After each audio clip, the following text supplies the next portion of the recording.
Eurocentric Discourses.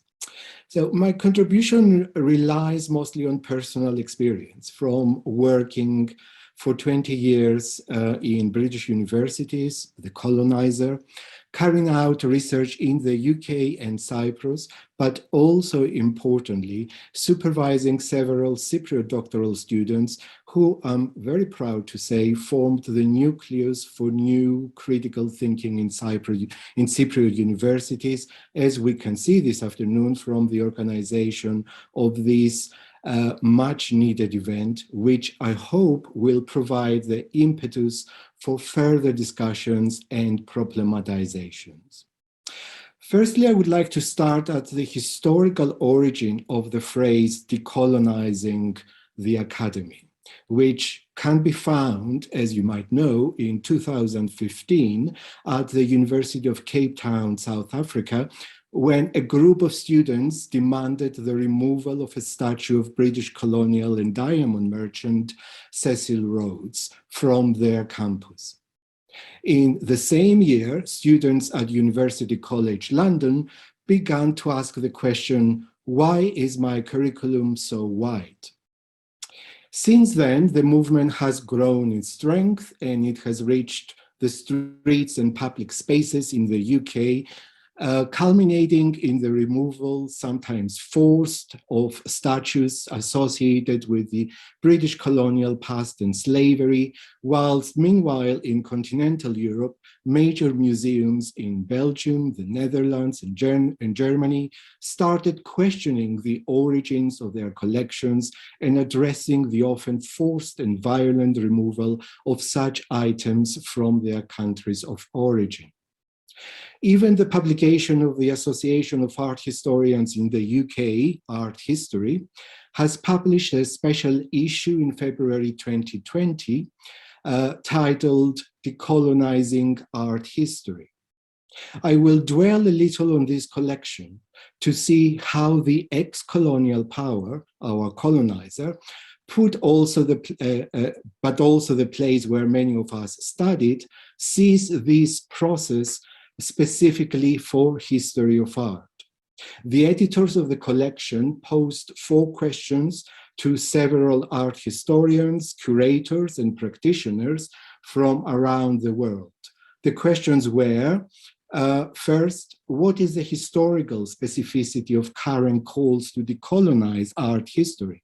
How are they different from previous challenges to the discipline, such as postcolonialism, feminism, queer studies, Marxism?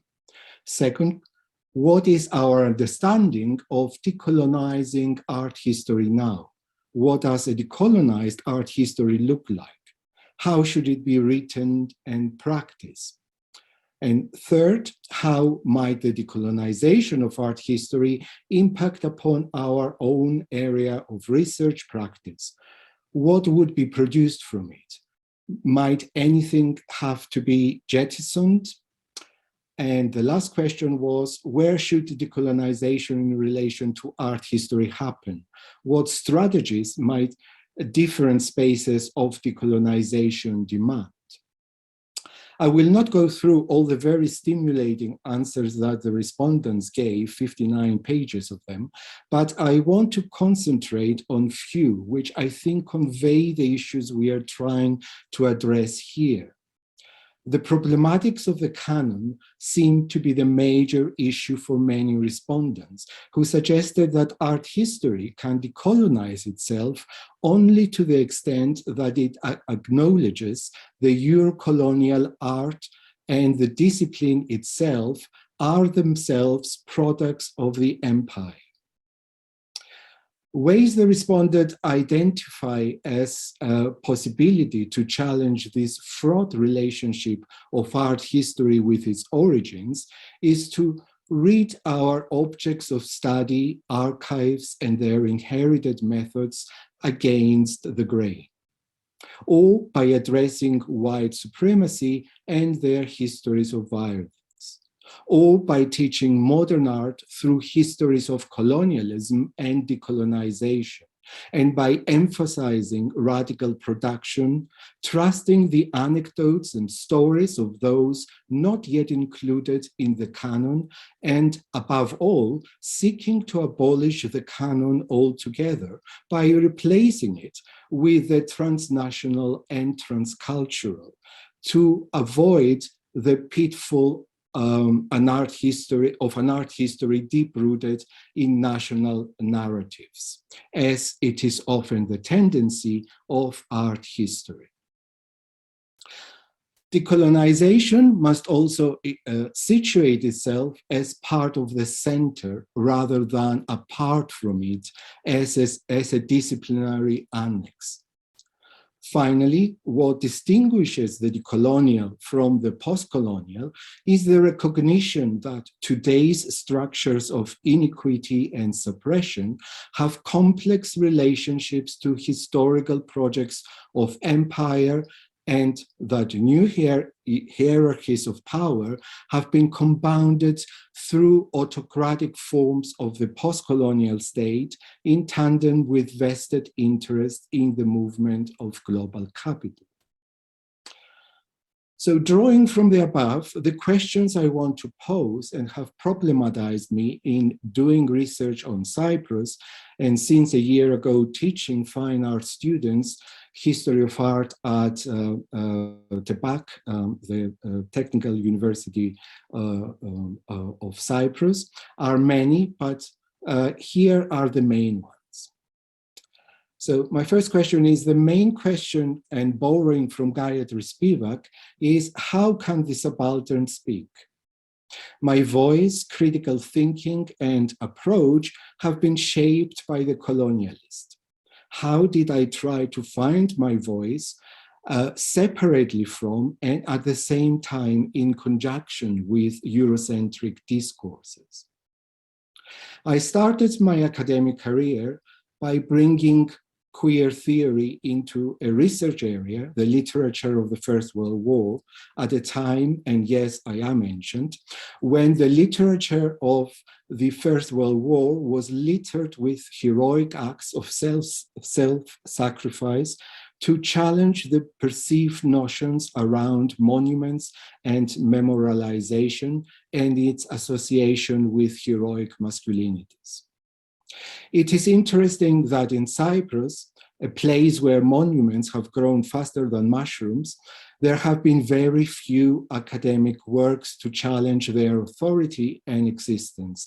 And I'm very sorry, Vaya, I just found out your work, which works on this, around this area.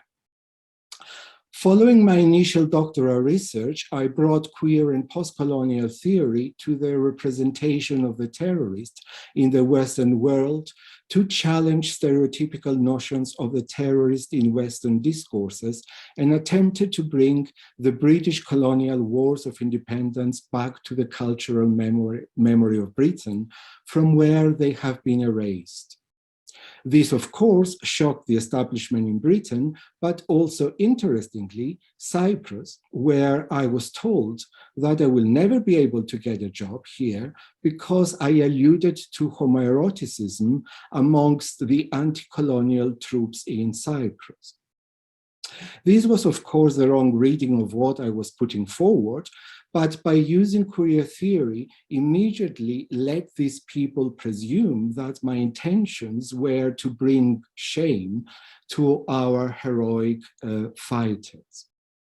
And here lies the double-edged sword of post-colonial nationalisms, which are rife in Cyprus, and to the decolonization of our disciplines.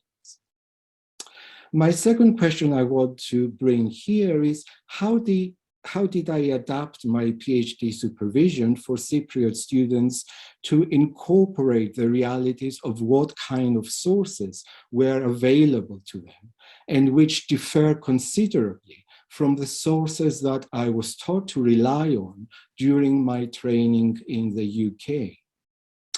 The first question I was asked on my entry form when applying for my doctorate was which archives I was intending to use. Archives formed and still form a major part of researching art history and other humanities in the UK. When my Cypriot PhD students asked to be supervised by me, I immediately knew that archives, as are known in Western countries, do not really exist here in Cyprus. The only archive in this sense was left behind by the British colonial administration and consists mainly of the records that the British did not consider worth taking with them back to the UK. A history of art archive was, and it is still not existent, as Ezra very well pointed out, not only in the north part of the island, but also in the south part of the island, with many of these art history archives kept by the families of the artists or the artists themselves. As a result, I was aware that their research will have to rely on different sources, often unconventional, to the discipline. And this is the reason I believe that the first important critical studies of Cypriot culture are anthropological ones, because they don't have to rely on archives, but on ethnographic research instead. So what kind of alternative archives can we work with? How can we create such archives? Or to put it more bluntly, do we still need archives in their traditional sense? My third question is, how did I problematize methodologically the geographical positioning of Cyprus, which is nearer to the Middle East rather than Europe?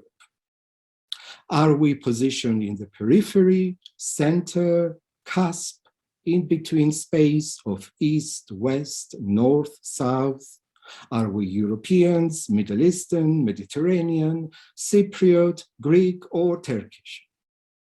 Or my most recent research tried to problematize these perceived dichotomies by adopting an Ottoman transcultural methodological approach, or more generally, a transcultural approach.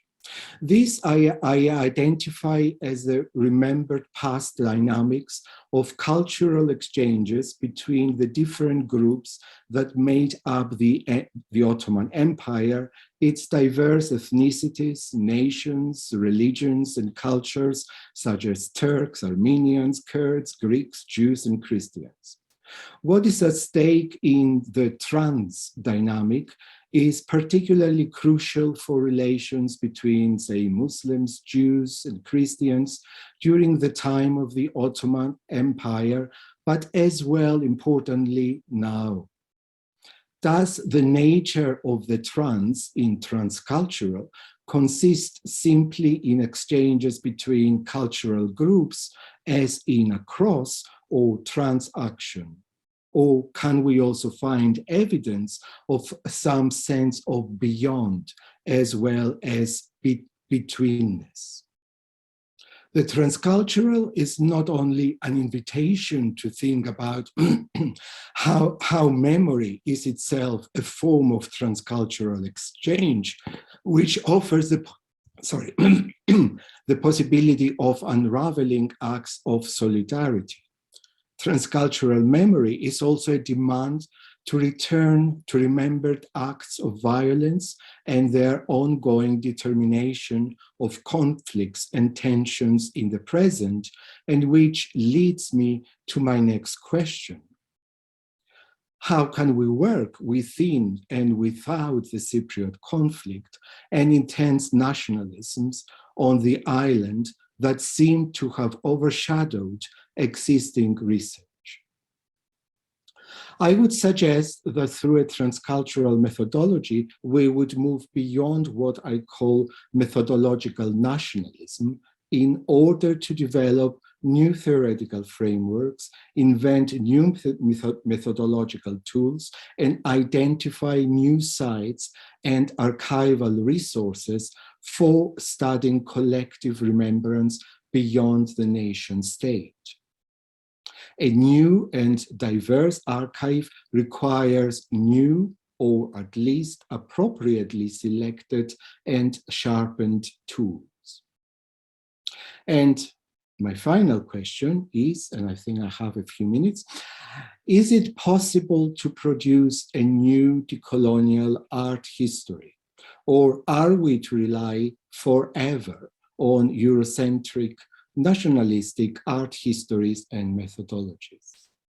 I hope that this is a question that we will be able to address in more depth in a series of such workshops that can follow this one. Thank you very much for listening. Thank you very much, Gabriel.